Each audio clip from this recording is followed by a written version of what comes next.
Well, most of what we know about the sun comes from measurements from various instruments and satellites, and they observe things such as the sun's size, mass, surface temperature, and brightness. Various instruments and satellites?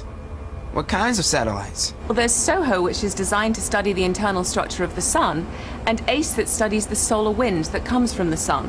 And then there's also Polar, Timed, and POSE that monitor how this solar wind interacts with the Earth's magnetosphere and causes auroras.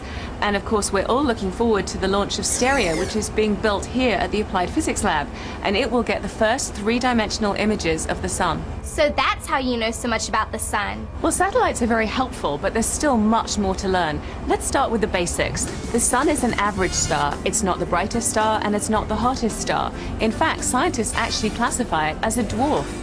A dwarf? I thought it was really big. Well, remember that size is relative. Compared to the Earth, the sun is huge. The diameter of the sun is about 110 Earths strung together. If you think of the sun as a basketball, Earth would be a tiny BB. But there are stars that are much bigger. Then why don't the other stars look bigger than the sun? Well, that's because they're so much farther away. The sun is 158 million kilometers away from the Earth. However, the next closest star is Proxima Centauri, and it's so far away that its distance has to be measured in light years. Wow, that's far. And fast. What is the sun made of? It's mostly made from hydrogen, with some helium and a few other elements. It also has 6 layers. The Earth has layers. Are the sun's layers like the Earth's? No, because the sun is not solid like our Earth, they're quite different.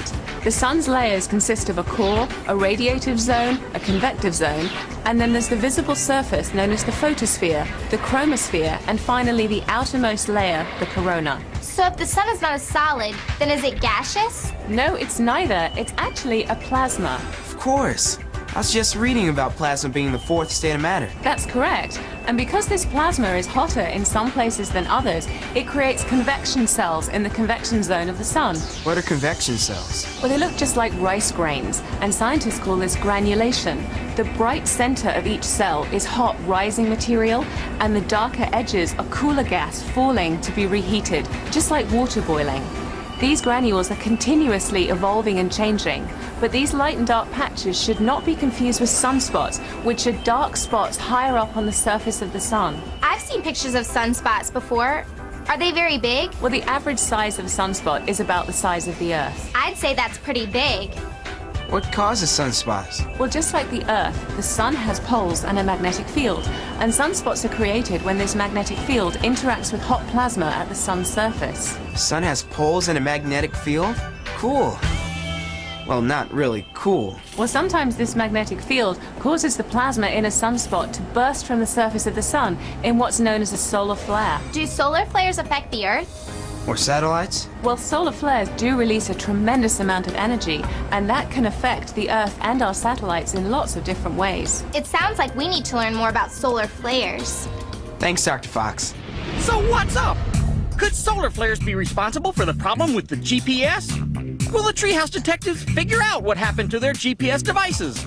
Find out in the conclusion of The Case of the Technical Knockout.